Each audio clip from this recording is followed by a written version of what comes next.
Добро вечер, дами и господа, добро вечер, верна публико, добро вечер на сите вас кои го гледате најновото издание на Редкаст. Јас сум Кирил Трајковски Максим, вашиот водител. Како што забележавте досега во Редкаст, викаме млади луѓе, ентузијасти и не толку извикани политичари, уметници и гласноговорници. А токму таков е и вечерашниот гостин, кој се неговата маркантна појава и елоквентност остава на вистина убав печаток во македонската јавност. Одговорно тврдам дека пред него следи една блескава политичка кариера, бидејќи тој е толку млад, а сепак поткован со многу, ама многу знаење. Дами и господа, вечерва во Редкаст пред вас ќе се обрати портпаролот на Левица и член на президиумот, другарот Амар Мециновиќ. Благодарам многу на поканата, честа е моја да се гостува во Редкаст, се надевам дека ќе имаме еден продуктивен муавет. Така, пред месец дена, Амар, дознавме дека ве кооптираа во највисокото тело на Левица, тоест президиумот. Дали сега чувствуваш поголема политичка одговорност и спрема тебе и спрема партијата? Апсолутно, мислам, може би време и да се подсетиме. Левица веќе постои 8 години, ние имавме сега и пленум во декември.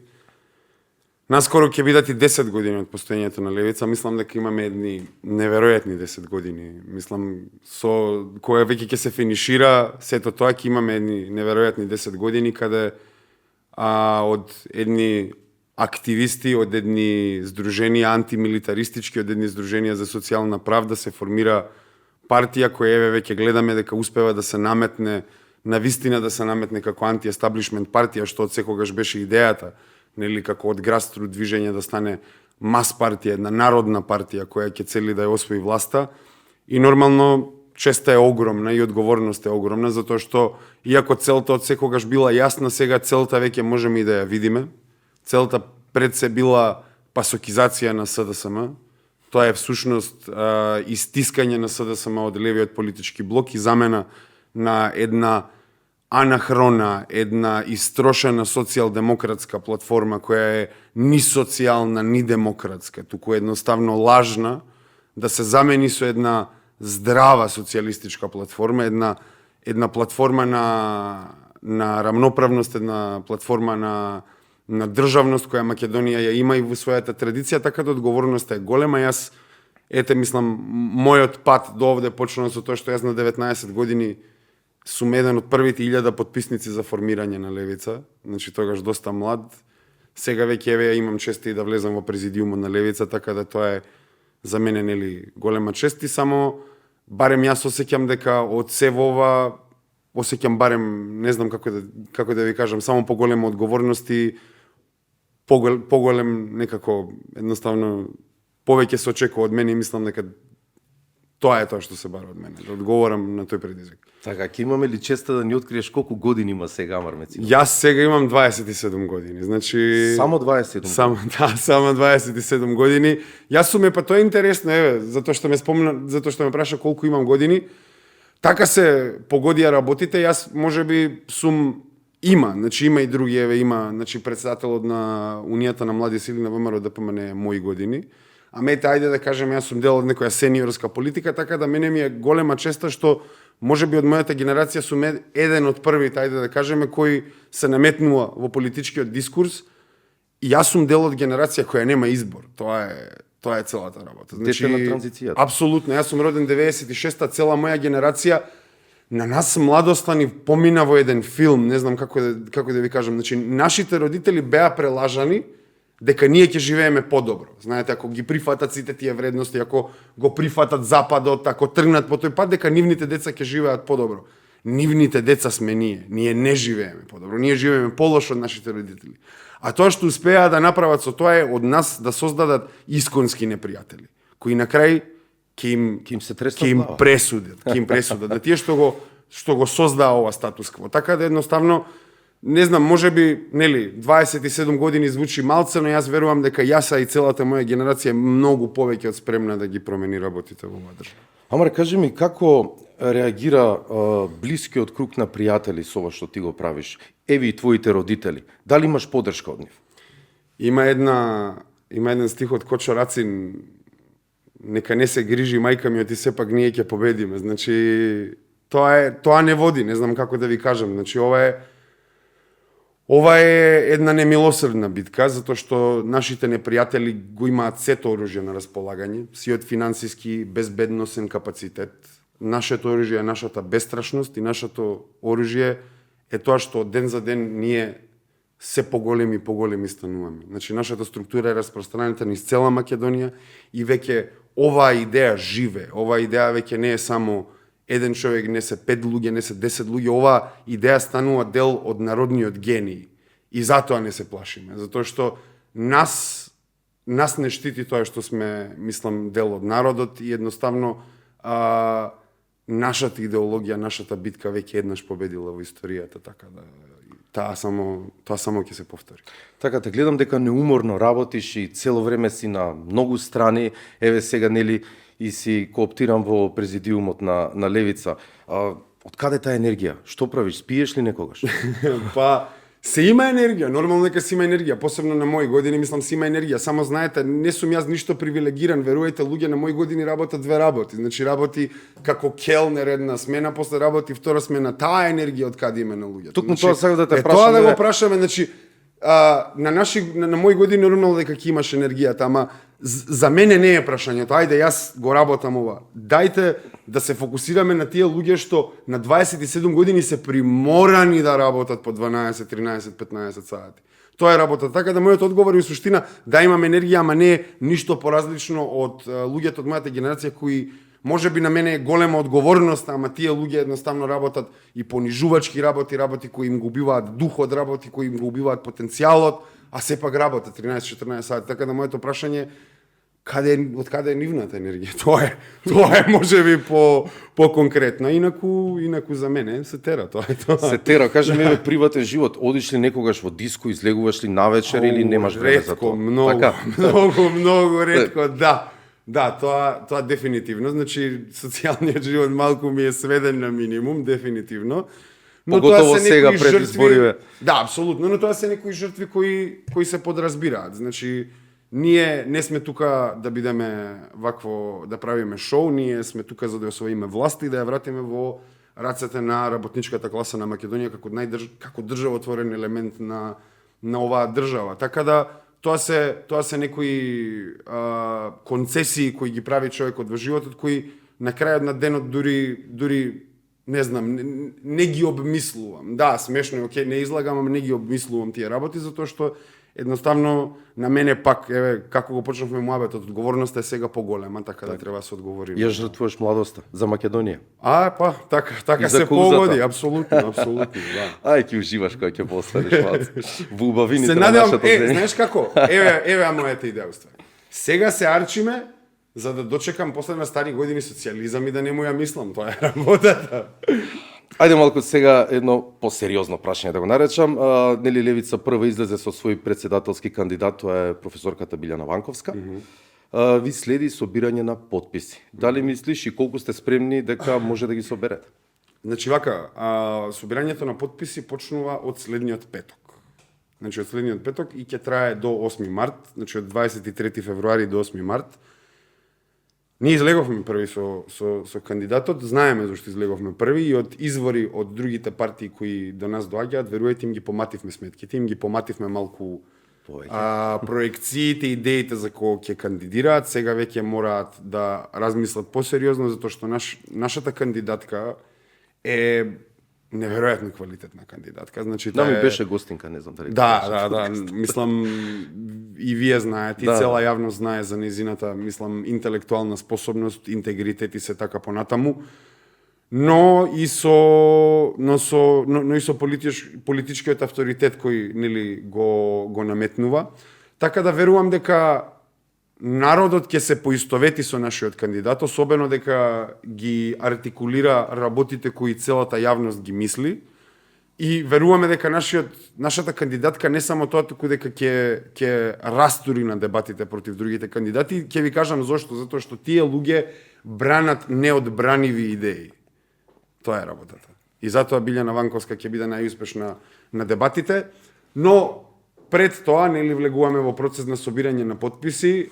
Морам да кажам, неизненадувачки, Државната изборна комисија е нереспонзивна, како се во државава свртени сме во бирократски кругови кои го гушат уствари демократскиот процес. Значи ќе видиме колку од канцелариите на ДИК ќе бидат отворени, тие треба да бидат отворени. Ќе видиме колку од нив ќе бидат отворени и ултимативно ќе видиме, ова е еден голем тест за Државната изборна комисија за дали го гушат едноставно демократскиот процес. А кога сме веќе кај демократскиот процес, морам да напоменам дека овој момент на собирање на 10.000 потписи, ова е прв пат партија која нема структурана војска на вработени луѓе, значи таква една клиентелистичка војска да собира 10.000 потписи. И ова е доказ дека левица не се надпреварува за овој циклус или за тој циклус таму. Левица суштински ја менува политичката култура во Македонија. Затоа што и кога ќе ги собереме тие 10.000 потписи, веќе нема никогаш исто ништо да биде. Веќе ќе знаеме, ќе имаме емпириски резултати дека не ти се потребни ВМРО и СДСМ уште 200 години овде. Значи, тоа е работата, едноставно се менува политичката култура, ќе соберат 10.000 мотивирани луѓе, а не од приморани администрација луѓе. вработени така. Значи ќе соберат не приморани луѓе, туку мотивирани луѓе. Тоа покажува дека се зголемува нивото на граѓанска партиципативност во политиката. И дури затоа што ова го спомнавме, мене ми е одвратно, денеска либералите зборуваат за граѓанска партиципативност преку тоа што има невладини организации, а ние имаме цело време околу 50% излезност на изборите. За која граѓанска партиципативност збориме кога знаеме дека само партиски војски гласаат? Сега веќе не е така. Левица не само што ги буди неопределените, левица не само што создава една биолошка промена се дешава во Македонија. Значи, младите генерации гледаат левица како единствена опција, како најприкладна опција, како ништо друго да не постои во суштина, и знаејќи дека левица се потпира на своите активисти, дека левица се потпира на својата политичка порака. Знаете, ние ја обмислуваме нашата политичка порака затоа што со политичката порака ние пробуваме да допреме до луѓето, а не со вработување, со заканување од откази сите тие работи. Така да овој процес на собирање на потписи за Ванковска е монументален историски. Значи, верувајте, ние ги повикуваме сите луѓе со ентузијазам да излезат и да се потпишат. Во правилникот ќе има веројатно и нотарски канцеларии кои ќе бидат... Да, тоа сакам да те прашам, како оди тоа потпишување? Секој по слободна волја што сака да излезе. Значи, вака се оди во општинска изборна комисија и се дава потпис за претседателскиот кандидат. Веројатно ќе бидат пред нотар тоа. Да, мислам, или ќе бидат веројатно достапни канцеларии нотарски, тоа ќе известиме јавноста наскоро каде, што и како. Но целта е ние и праќавме дописи до Државната изборна комисија, значи целта е сите општински изборни комисии да бидат отворени. Многу е просто за публиката. Проверете, а вашата општинска изборна комисија каде се наоѓа? Во 9 од 10 случаи се наоѓа во општинската зграда. Значи само треба да отидете, како што знам, и така и треба да биде, дека општинските изборни комисии, тоест канцелариите ќе работат и после работно време стандардно, значи и после 4 до негде 7-8, значи можете и после работа да одите да се потпишете. Ќе имаме 2 викенди каде што ќе може да се собираат потписи, нели, за луѓето кои се зафатени, и така да очекуваме. Ние не се прашуваме дали ќе ги собереме тие 10.000 потписи покрај сите пречки. Ние едноставно мислиме дека веќе имаме капацитет да одговориме на тој предизвик. Амар, вака многу убаво зборуваш, се тоа изгледа супер, меѓутоа тука има еден проблем. Што правиме со личните карти? Што ќе им треба на граѓаниве за да дојдат да се потпише? Дали ќе им треба пасош, лична карта, а знаеш што се случува со моментално со значи вака со тековните лични карти ќе може да се потпишат, да, тоа е многу важно, значи, да го знае публиката. Тоа е многу битно. Значи со старите лични карти со Република Македонија. Да, со Република Македонија. Имајте на ум. Да, така да мислам дека тоа нема да биде пречка. Значи не е проблем, не е пречка. Да, нема да биде пречка, да, апсолутно. Океј, претседателскиот кандидат има своја програма која нели најмногу е поврзана со надворешната политика. Колку програмата на левица соодветствува со програмата за вашиот претседателски кандидат? Значи, претседателските кандидати до сега во Македонија насила пробуваат да играат церемонијална улога. Значи, тие насила пробуваат да бидат англиска кралица. Значи, тие имаат ингеренции кои можат да ги користат и да действуваат преку тие ингеренции. Тие ингеренции се однесуваат на надворешната политика, но и на политичкиот систем во Македонија. Билјана Ванковска, професорката, ќе има една обсежна програма за надворешна политика, која соодветствува на нашата. Таа сепак е независен кандидат кој ние го поддржуваме, значи не извира директно, но се високо компатибилни, затоа и од таму нели нашата поврзаност и отвореност за соработка. Програмата на професорката Билјана Ванковска и нашата програма јас би ги карактеризирал како програми кои се нужни за да стане Македонија модерна држава во смисла да може да одговори на предизвиците на 21. век.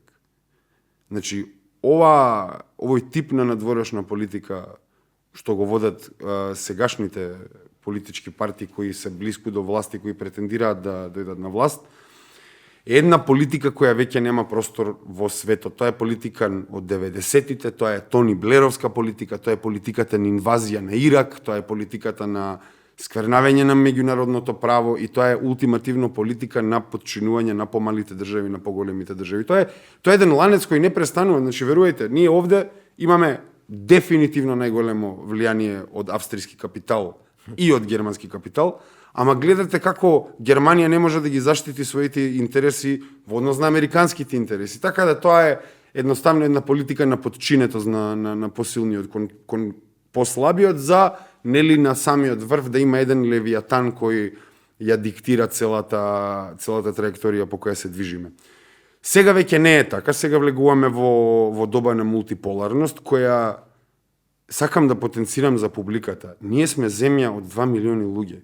Значи, ова не се однесува на чувства, ова не се однесува на емоции како ние се чувствуваме. На нас како држава ни одговара мултиполарност. Крај. Значи, за мали држави одговара компетиција помеѓу поголемите. Нема прашање. И затоа ни одговара ова, и затоа Левица и професорката Билјана Ванковска имаат платформа на надворешна политика која соодветствува на тоа време, која е конечно отворена да го фатиме возот на самиот почеток и да почнеме да градиме односи со сите. Ако некогаш комунициравме со целиот свет преку Вашингтон и Брисел, не знам, карикирам, ние гласаме во Обединетите нации апсолутно во координација со гласовите на Европската Унија и на Вашингтон. Значи, ние се залагаме за возобновување на односите со целиот свет.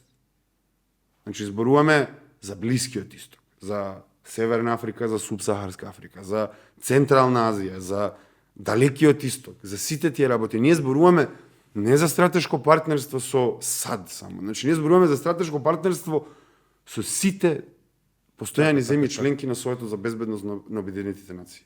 Ние зборуваме за возобновување на врските со неврзаните.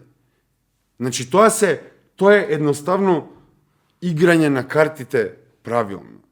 А има зошто ние можеме да ги играме картите вака, а зошто тие не можат да ги играат картите така, затоа што естаблишментот е полн со бизнисмени кои имаат бизнис врски низ европскиот континент, низ вакво регионот, и тие едноставно се фокусирани кон продлабочување на своите бизнис врски. И затоа надворешната политика ни е безидејна, затоа што бизнисмени и олигарси ја водат.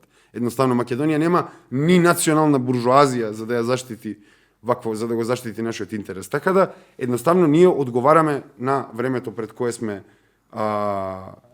изложени и едноставно ја ослободуваме Македонија од сидрото кое ја влече назад, од сидрото на статус квото. Познатото сидро. Што оди напред. Апсолутно, да.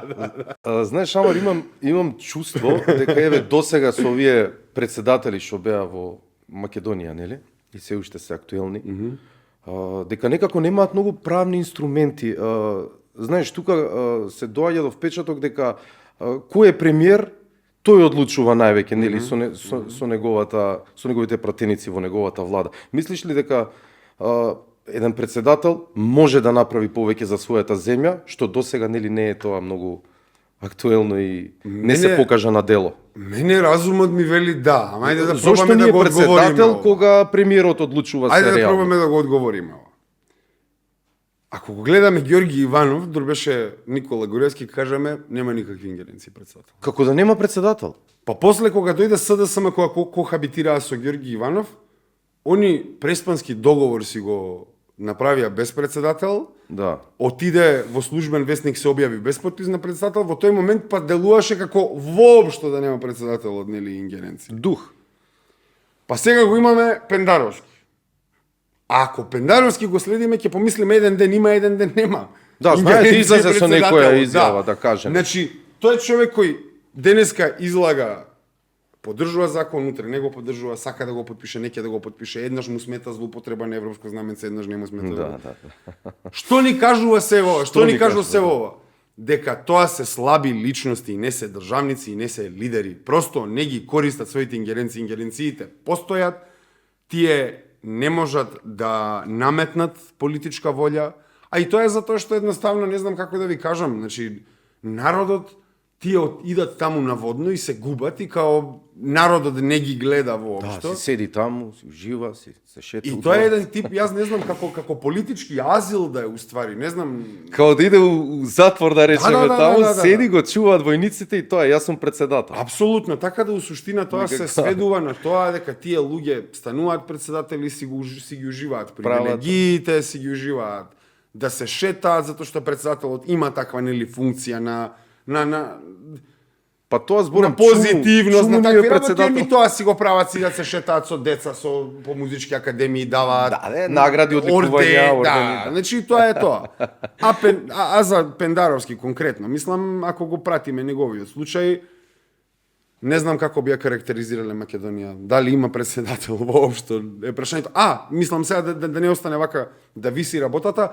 Македонија е мешовит систем, значи председателско-парламентарен систем. Тоест, одговорот е тоа, председателот не да има ингеренции, има многу реални ингеренции. Меѓутоа не ги користат Не ги и користат. играат по свирката на тој што Апсолутно, ги според инсталирал. премиерот или партиите. Јасно. Да.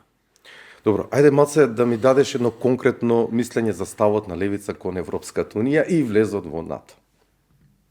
Значи, за влезот во НАТО, веќе е време да се збори за излезот од НАТО. Ама НАТО е во криза историска, нормално. Ама ќе го коментирам НАТО за кратко, ајде да на Европската унија да се фокусираме. Значи, Европската унија е специфична една творба. Творба која иницијално не е лоша идеја воопшто. Значи, иницијално не е лоша идеја. Тоа е обединување на европските прогресивни народи, тоа е и сочувување, еден вид на сочувување на мирот во континентална Европа, затоа што ако видиме Втора светска војна, Прва светска војна, Франко-прусиска војна, сите тие конфликти, Франција и Германија имаат навистина географска противречност и противречност на интереси. Имало многу војни на европскиот континент заради таа противречност во последните 150 години, така да е еден проект на мир. Проект, иницијално. Сега проблемот со Европската унија е што моментално е заболена со неолиберализам, значи со најодвратниот тип на капитализам, капитализам кој нема никакви регулации, значи едноставно. И Европската унија е заболена од интересот на големите корпорации, и тоа е еден реален проблем, и ние тоа не го збориме како, не знам да кажем, антиевропска партија, ние ова го зборуваме од аспект и да сме во Европската унија, ние ова би го зборувале. Затоа што имате неизбрани бирократи како Урсула фон дер Лајен, кои диаметрално различни ставови од ставовите на граѓаните во Европската унија застапува. Например, тоа е очигледно со Палестина и со Израел. Иако низ цела Европа имаше протести во поддршка за палестинската кауза, Урсула фон дер Лајен застана на друга страна и тоа не е само сега, тоа е многу пати тие луѓе, таа па имаше и ваква скандал со сомнителни набавки на Pfizer вакцини, мислам, значи тоа се едноставно луѓе осуетени, значи неизбрани бирократи кои не одговараат на интересите на Европа. Сега, каде сме ние сега во целата прича? Ние во целата прича што во Македонија доаѓаат овие неизбрани евробирократи, како Урсула фон дер Лајен, како Јоханес Хан, кој е патем, може грешам некој детал, ама не сум далеко од вистината, мислам дека е во надзорен или управен одбор нешто на ВЛТ, тоа се тие машините за казината што ги имаме овде. И значи тоа се луѓе кои доаѓаат овде, нашите политичари ги представуваат како ангели, како спасители, не знам како да ви кажам. Тоа се неизбрани, корумпирани криминалци, тоа не се никакви спасители.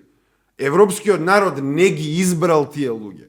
А овде на нас ни се представуваат како кој знае што. Таква Европска унија, неолиберална, таква Европска унија ни ги наметнува нас условите што ги гледаме. Значи, тој врв на Европската унија кој не го бира европскиот народ. Еве да речеме бугарскиот договор. Наметнат. Да, бугарскиот договор е наметнат. Но сега што се однесува за нашиот пристап на Европската унија во целата оваа приказна, ние не сме против пристапот на Македонија во Европската унија, но ние сме за задавање на црвени линии кои не по секоја можат цена. Апсолутно. Значи апсолутно не. И тие црвени линии се однесуваат на нашето самоопределување, за мешањето во нашата внатрешна политика. Значи тоа се јасни црвени линии кои дури апсурдно е што мораме да ги потенцираме, тоа се едноставно црвени линии на суверенитетот на една држава која треба да биде рамноправна со сите други држави, нели, во тој европски проект. Значи, ние имаме црвени линии кои моментално гледаме дека се погазуваат и нашиот пристап во Европската унија може и мора и смее само да биде по однос на Копенхашките критериуми и ништо друго. И тоа е просто нашиот став за Европската унија. Значи, ние сме за влез по Копенхашки критериуми, се друго отпаѓа. Ние сме за отфрлање на срамниот предлог, така наречениот француски предлог. И кога сме веќе кај ова, значи, методологијата за пристапот на Европската унија се менува. Значи, не е зададено ова во камен, не е искалесано ова со францускиот предлог. Значи, методологијата се менува. Како што беше сменета за нас во негативна смисла. Например, Македонија има методологија за пристапување во Европска унија, каде за секое поглавје, независно дали е затворено, државите може да вложуваат вето. Значи, и 5 поглавја после може да ни вложи вето некоја држава на затворено поглавје. Так. Значи, сите тие работи, тоа е страшно за една држава и методологијата се менува, ама нашите политичари не се способни. Нашата дипломатија е срозана, нашата дипломатија е измеќарска, а што се однесува моментално до партијата која ја води таа дипломатија, мислам двете партии, СДСМ и ДУИ, низ низата на европски извештаи можеме да видиме дека СДС не е, мислам, очигледно дека е најантимакедонска партија во Македонија. Тоа е јасно. Ама СДС и најантиевропска партија, човече. Па тие ги имаат најголемите неуспеси во поглед на интеграцијата на Европските унии. Не сум јас на власт веќе 8 години. Тие се на власт. Зошто не сме во Европската унија? Левица ги кочи со 2 пратеници. Абе, ајде. Левица ги кочи кривичен законник да носат и пак да го носат законот за подкуп на медиуми и условите во затвор да им се какви што им се и за сите тие работи кои се наведуваат во европскиот извештај. Не. Едноставно не. Тие се антиевропска партија. И ВМРО ДПМН кој е подчинет на ЕПП и значи нивни се неуспесите тие кои не имаат обезбедено на Македонија и Европска унија. Ајде да се запрашаме. 2013 влага Хрватска во Европска унија. Зошто не влегла Македонија? Мислам, има одговори. Ама ајде да ги казниме тогаш луѓето кои не ни обезбедуваат таа европска иднина. Значи, толку е просто. Ако веќе некој треба да се казни за антиевропско действување и антиевропско, мислам, ова да не звучи како кој знае што да е европско. Види, они ќе се вадат нели за името, па со преспанскиот договор. За името нели беше да го па сега бугариве не неговаме? уценуваат, па утре друг ќе не уценува, како што рече, не се затвара тој магичен круг. Па тогаш ајде воопшто да не пристапуваме во Европска. Значи тоа ми е муабетот. Ако е до таму Зошто да се газиме себе си? Ајде веќе да се откажеме од таа идеја. И да тераме. Ама не е тоа работата. Не. Тие луѓе кои се на власт немаат капацитет. Тоа е моментот. Значи, левица може да ги рехабилитира сите позиции. И ово одговорно го тврдам. Значи, ние сме сепак држава. И сепак, иако пробуваат да не уништат, ние сме сепак држава. Тоа е работата. Значи, може некој да ги рехабилитира тие позиции. Драги гледачи, како што може да забележите, Амар многу убаво без маски се отвори пред нашиот објектив. Ќе се вратиме по мала пауза за да здимнеме малку.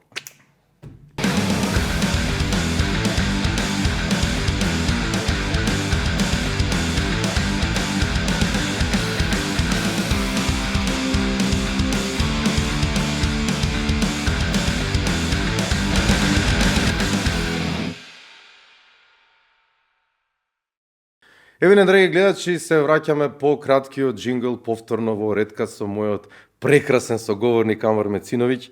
До сега разговорот одеше доста жестоко. Би сакал сега да се наврата малку на македонската политичка сцена. Се појави Знам, нова партија на Максим Димитриевски. Ја чувствувате ли вие како конкуренција оваа партија? Па вака, значи, прво името Знам нешто ни кажува дека тоа е партија за една употреба. Тоа е партија која нема намера да постои неколку изборни циклуси и ќе ви кажам зашто е тоа така. Прво, значи, името ни кажува нешто. Второ, е тоа дека Максим Димитриевски е ништо друго освен политичар од естаблишментот. Тоа е зборува како нив, делува како нив, личи на нив. Едноставно, дел е од нивниот круг, од елитата која ја има уништено Македонија. Максим Димитриевски беше дел од тој иницијална власт на Заев, тој му беше близок соработник, тој агитираше за промена на името. Максим Димитриевски, како многу градоначалници во Македонија, затоа и ние, еве, можам овде да го прокоментирам, ние во нашата изборна програма предвидуваме за локална самоуправа максимум на мандати за градоначалник, максимум на 2 мандати. Затоа што во Македонија се случува да имаме градоначалници шерифи. Значи, буквално стануваат шерифи во својата општина и преку вработувања, преку секакви коруптивни, непотистички и клиентелистички игри, ја консолидираат својата моќ. Таков еден ни беше Зоран Заев, којот шериф во Струмица успеа со своите пари и своите бизниси практично да ја купи СДСМ.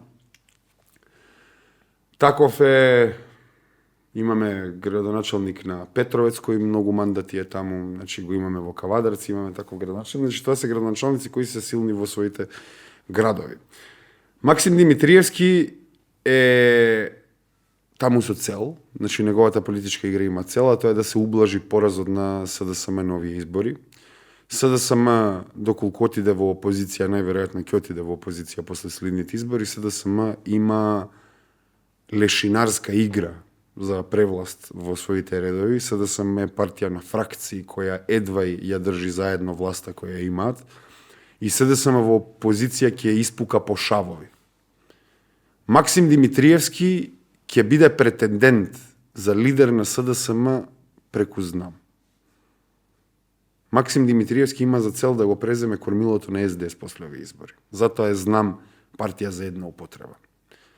Максим Димитриевски е проект за сите тие што немаат доволно храброст да изберат нешто навистина поразлично и да, ако и знаат дека треба да се гласа нешто кое не е СДСМ, тоа е за он да им ги врати гласовите назад. Ние сме во контакт со кумановци, мислам, ние имаме таму огранок, имаме и советник.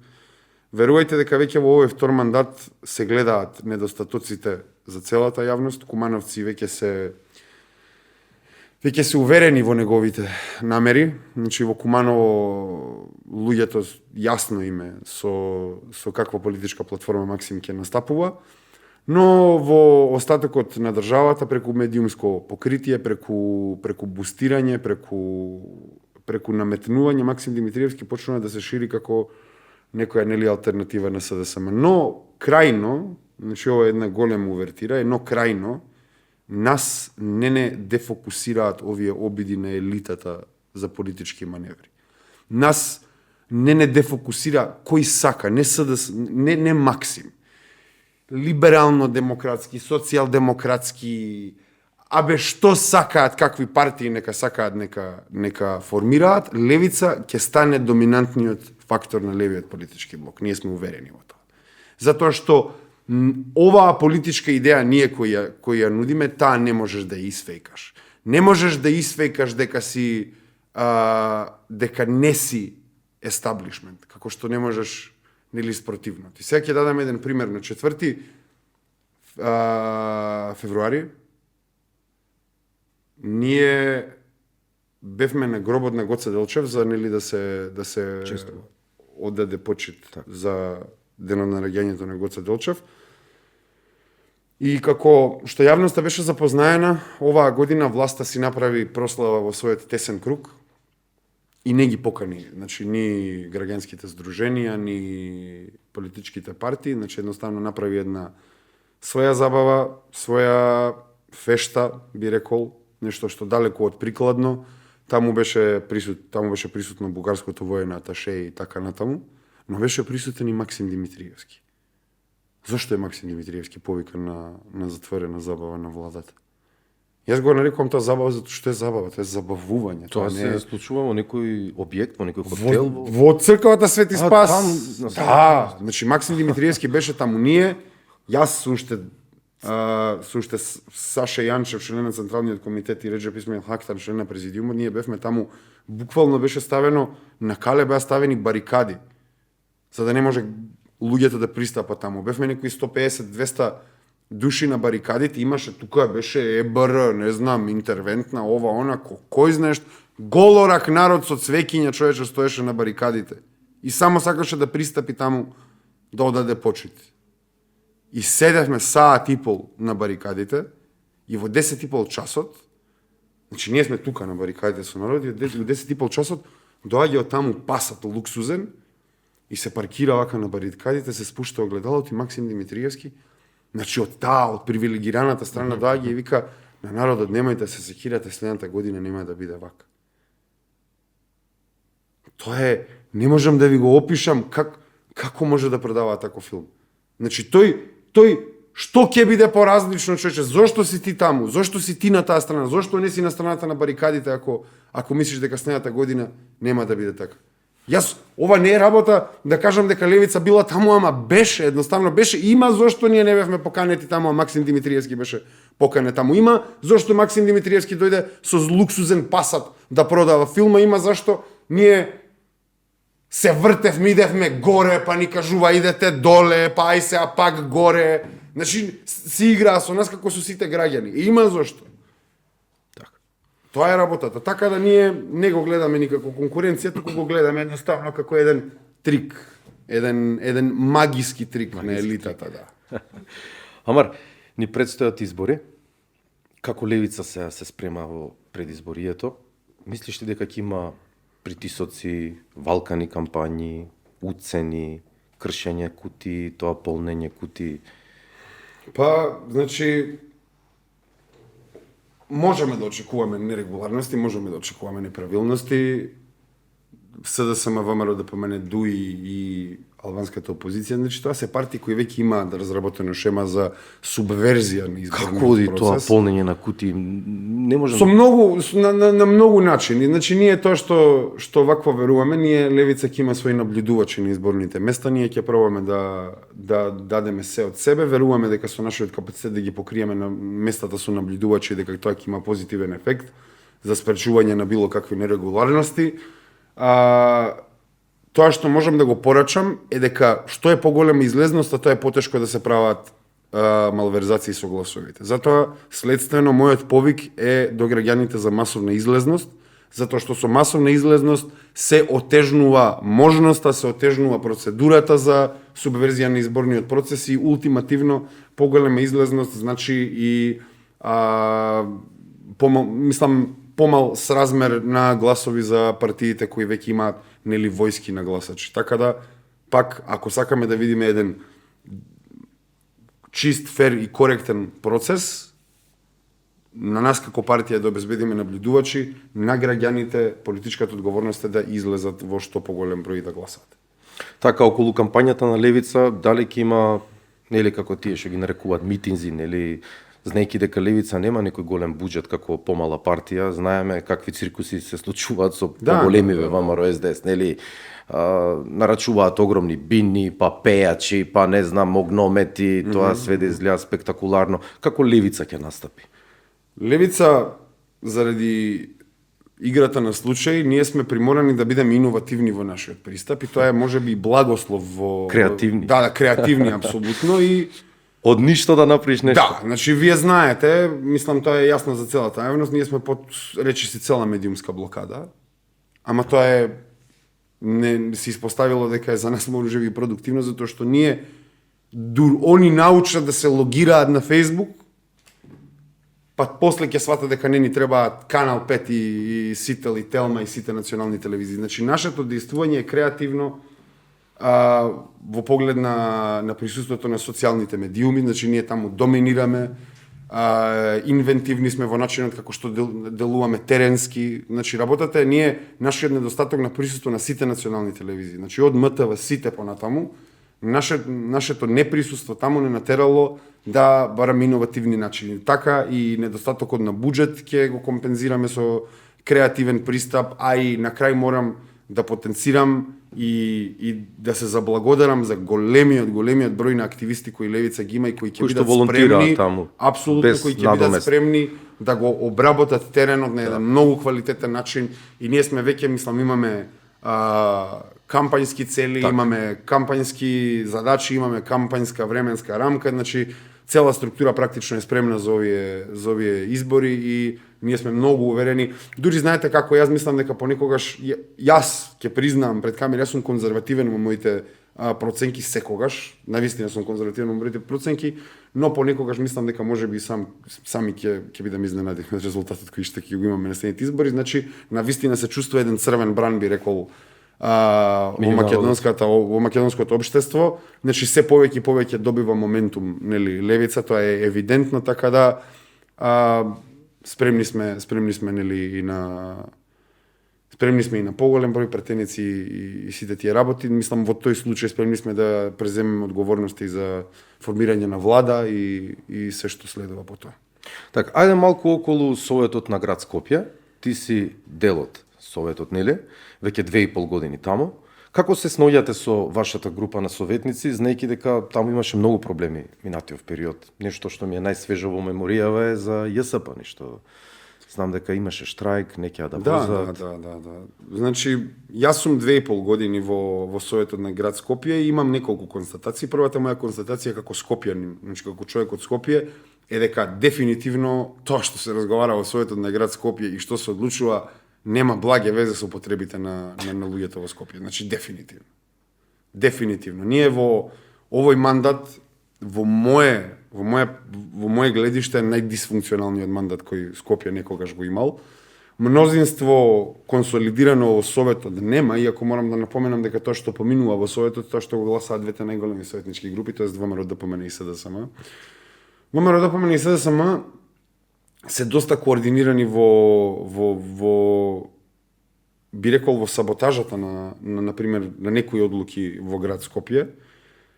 Но од другата страна и градските власти имаат потврлено неверојатно на голем број на полиња и нашата советничка група во овој мандат пробува да биде конзистентна и навистина ако ни ги погледнете излагањата и начинот на кој што гласаме, навистина пробуваме да бидеме конзистентни и да држиме една линија независно од околностите.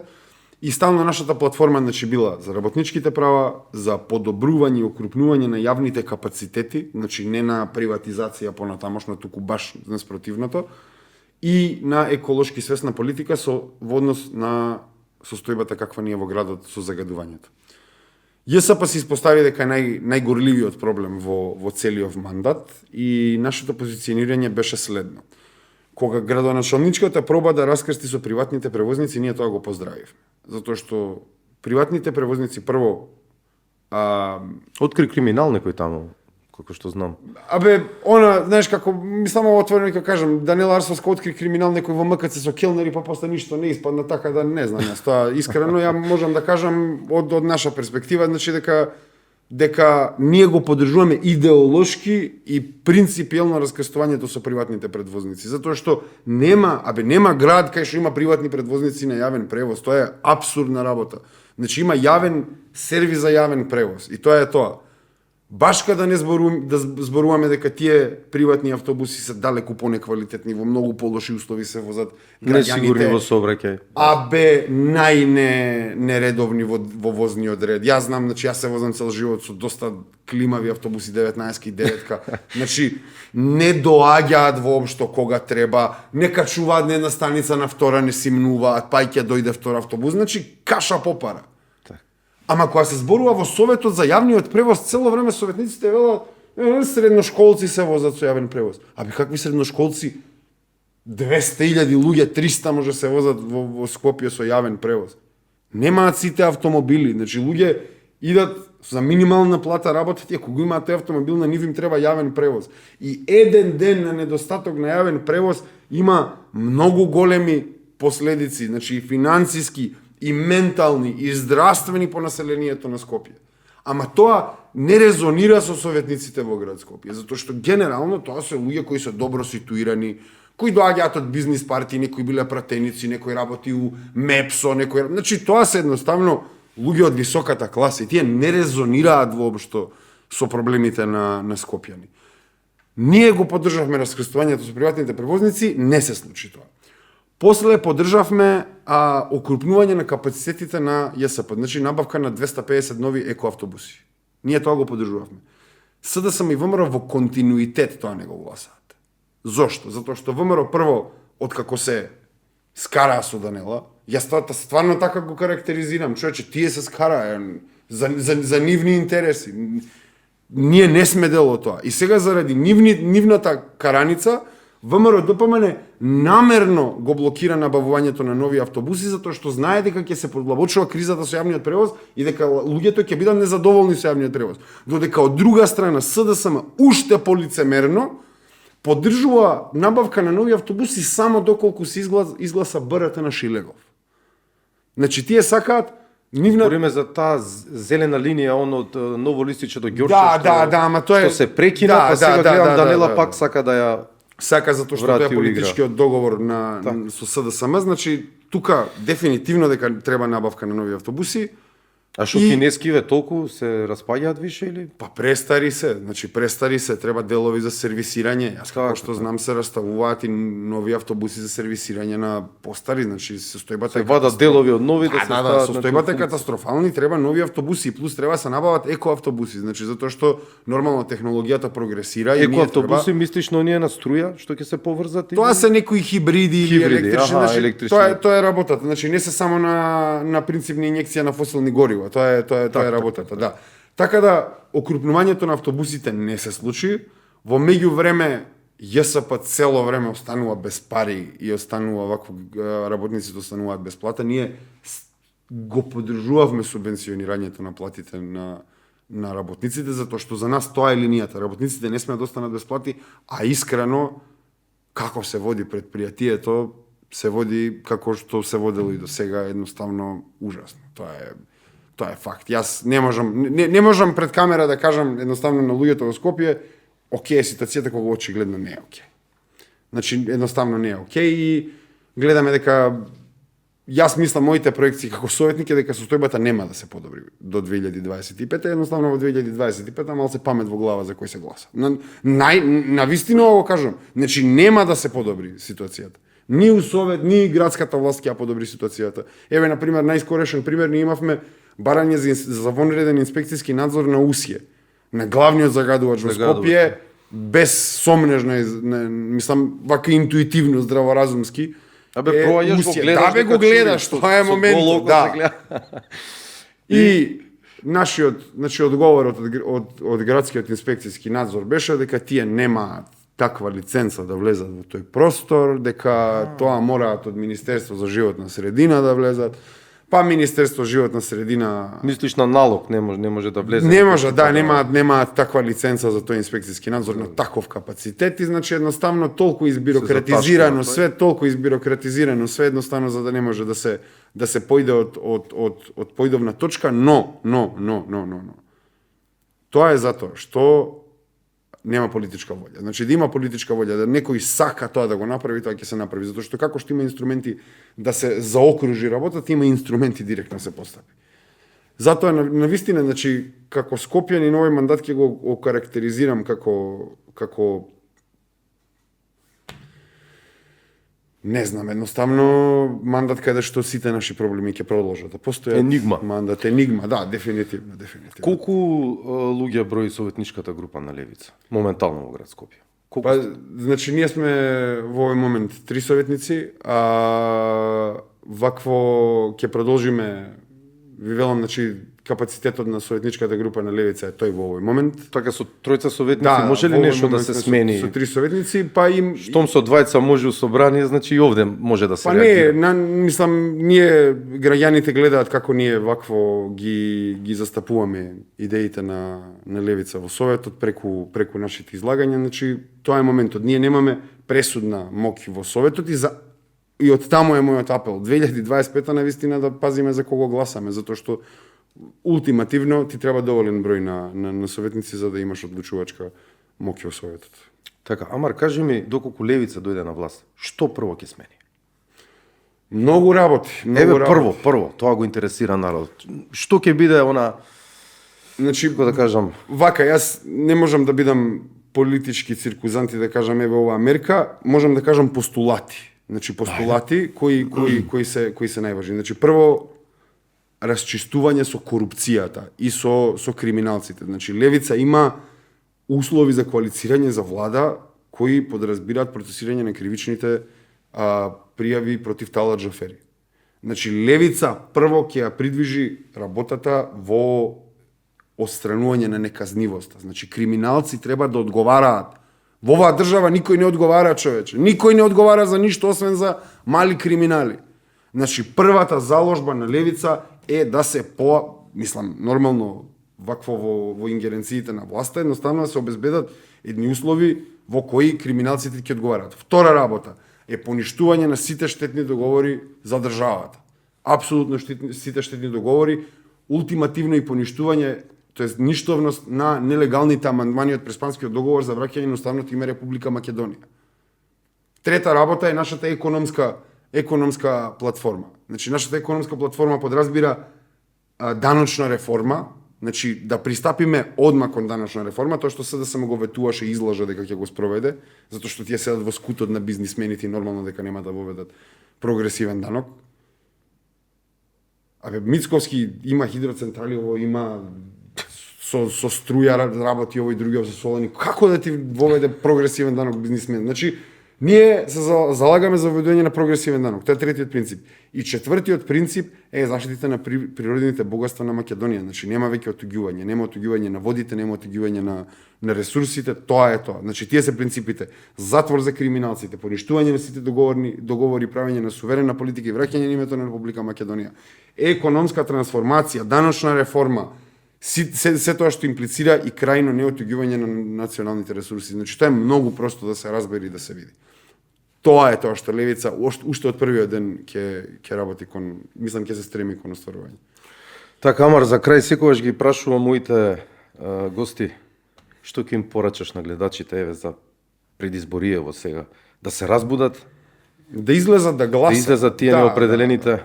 Знаете како, мислам, јас било што друго да кажам, мислам, мојата порака се знае. Јас сум портпарол на левица. Мојата идеја е да ве натерам да гласате за левица. Така наискрено. Значи тоа е идејата. И затоа не е потребно јас тоа да го кажувам, самото моје присуство го кажува, затоа мојата порака ќе биде излезете и активирајте се. Значи просто тоа е ваша граѓанска должност и учествувате во креирањето на својата иднина, учествувате во креирањето на иднината на вашите деца, излезете и гласајте, тргнете ги оковите на индиферентноста која наменски ви ја ставаат на вас. Значи наменски целиот систем работи кон уништување на духот, кон потиштување, кон раскинување на врските на семејствата, да се распрснеме, да Белата чума, колку млади замина. Апсолутно. Депресија, колективна депресија. Профитираат на нашата индиферентност, профитираат на нашата апатија. Тоа се паразити кои ни го разоруваат сврзното ткиво. Од тие причини излези, тоа е пркосо, тоа е можеби првиот чекор кој можеш да го направиш. Излези и гласај по твое убедување. Мора да се разбудиме, бидејќи овој сон Не кошта. не кошта и трае долго. Апсолутно. И на крај може да се разбудиме и во туѓа држава. Апсолутно. Амар, другар Амар мој пријателе, еве ти едно поклонче од Redcast. Фала многу. Од нашиот анонимен спонзор, можеш да отвориш да видиш. Они го очекувам. Тоа е чарџер за телефон. Се надевам дека ти, пошто си повеќе сега потерени, ќе ти се најде, нели? Ова можеш искрено, да чекај, бидеш достапен. ова е powerbank? Па да, ова е чарджер. Еј, многу е јако, многу е јако. Искрено, знаеш дека се размислував да земам powerbank, немам powerbank. Еве, сега Имам 2-3 такви као нели глави за пуњачи и имам кабли од секакви пуњачи, едни не ми пунат, други се трга тоа вако, така да таман у вистинско време Немој ќе ти вртат луѓе, ќе речат тати дадоа чарджер, сега не си достапен. Да, чарджер, да, така да тамане ви благодарам многу. Не, ви благодарам и за поканата, ви благодарам и за подарокот, ви благодарам за издвоеното време, за благодарим. можноста да ги артикулирам моите ставови. Беше неверојатно пријатна атмосфера и се надам дека повторно искрено. Ти благодарам дружиме. уште еднаш кај што одвои време и што ни удостои со твојата искреност, концизност и директност во сите ставови на сите прашања што одговори. А вам, драги гледачи, ви посакувам будна вечер, затоа што и те како господинот и другар Амар Мециновиќ не разбуди во ова издание на Редкаст. Останете поздравени и се гледаме наскоро. Чао, чао.